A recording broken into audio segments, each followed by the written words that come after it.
kung saan ka lulugar, di ba? Kung saan ka lang pwede. Dumating na sa kaya point nga, na Diwata, uumpisahan ko na makatulong sa'yo kahit paano bibigyan kita ng 30,000 pesos! Ay, salamat!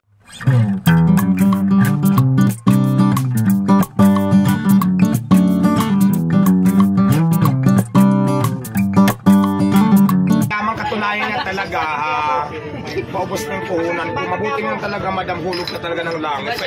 Pwede ba makautang? Hindi lang utang. Ayan o, yun o. Ayun o. Dito si madam. Grabe. Naman, ang galing sa hindi. Bilib talaga ako sa mga Pilipino. Diwata, anong pakiramdam na binibisita ka ng mga kilalang mga tao? Alam mo, maraming salamat talaga, na-appreciate ko yan. Kasi diba, sino ba si Diwata para puntahan ng mga artista, mga big time, mga media, diba? Nagpapasalamat ako sa na-appreciate ko yung ikot nila na pinuntahan ka dito. Isang malaking karangalan niya para sa akin. So maraming salamat, diba? Ang tawag dyan, blessing. Diba? Maraming salamat. Blessing yun yung mga ganyan. Katulad kahapon, diba? Mayroon dumating, pinatawag ako, nagabot ng cash at wala napunto ka. So maraming salamat. Ang tawag ng blessings kasi napapansin ka talaga tayo. Hindi ko na-expect. Kung hindi dahil kay God, wala tayong matatanggap na gano'n. So ibig sabihin, Diyos ang naging daan para puntahan ako ng mga tao. Naniniwala ba kayo doon? Yes! Naniniwala ba kayo doon? But of course! Kung isipin nyo naman, magtatagpo kami ngayong araw na to, di ba? Hindi natin nakakalain na nagtagpo kayo, di ba? Kasi biruin mo, galing pa kami ng event at talagang lumayo pa si Miss para tumulong dito sa... Diba, pagod na si Madam pero nagawa niya pa rin pumunta dito sa akin para mag-meet lang kami dalawa. So, ang tuwa, nakataba ng puso. Maraming salamat sa Madam. Ayan. Maliban pa doon na hindi siya kumain ng tanghalian dahil gusto niyang kumain dito sa iyo. Sabi ko, gusto kong tingnan yung pagkain.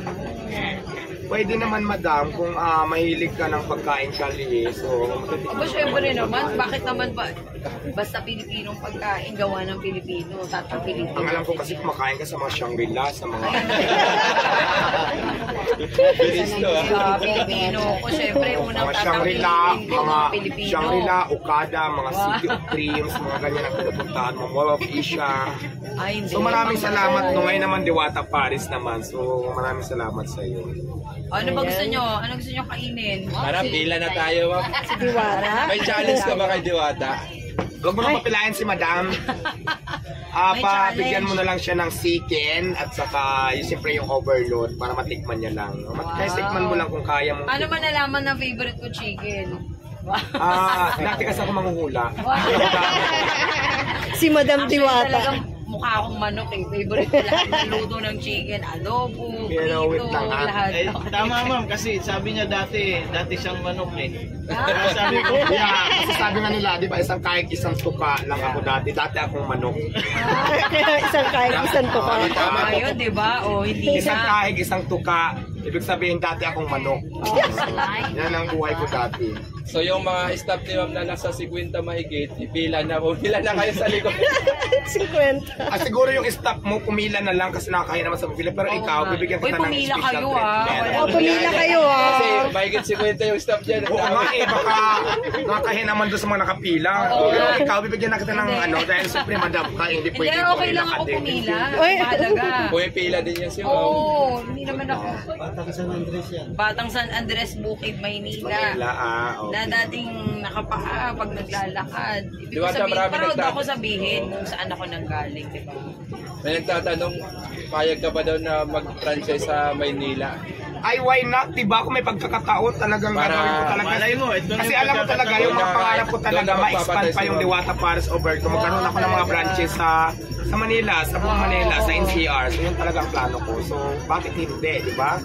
Ay maganda sa Manila, marami para supportahan ako, di ba? Yan. Pa lang, sigurado na ako na pag nagpisto ako sa Manila, may kakampi na ako, di ba? Siyempre, welcome kami, bigyan kita na. Hindi ka na i-clearing. May pagtanggol sa mga basher. Basher lang. Ayan. Papapistohin ka na sa gilid ng City Hall.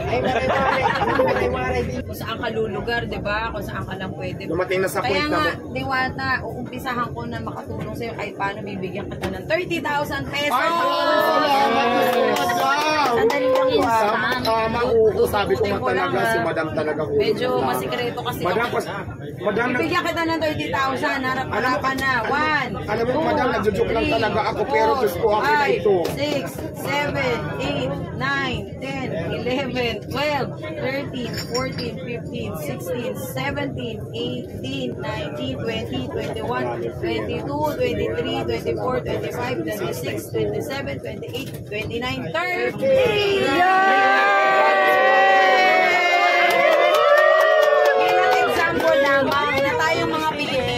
Walang pinipiling dapat tulungan, kundi dapat pag nakita natin na nagsisikap, tulungan natin dahil ito lang yung paraan para lahat tayo makaangat. Ang hirap ng buhay ngayon, bawat sentimo ay mahalaga, pero yung bawat pawis at dugo na pinuhunan ng isang vendor dapat naman makinabang din sila para sa kanilang pamilya. Kaya maraming salamat kasi isa kang inspirasyon at para sa 100 nakakain dito, ililibre ko na kayo.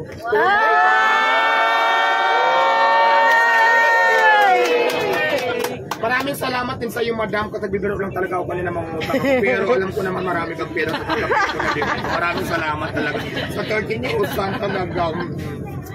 May pera na ako, may pandagdag na ulit akong puhunan. O para sa 100 nakakain na, libre ko na. Oh, you know. Kaya palagpagan naman natin si madam. Maraming salamat sa iyo, madam.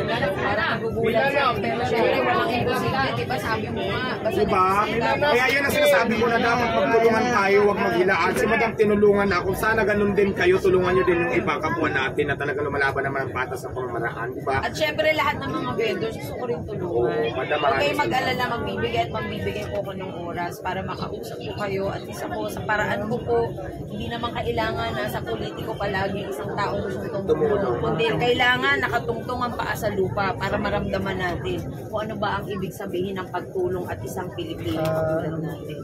Magandang hapon ulit sa inyo. Sana makakain na ako ngayon. Oo nga, sige na, magmadali lang kasi ako. meron akong tubig na driver.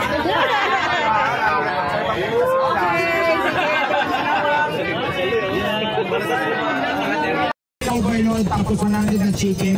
Hindi ko kayo magbabayad dahil babayaran ni Mang Mara Tabuso.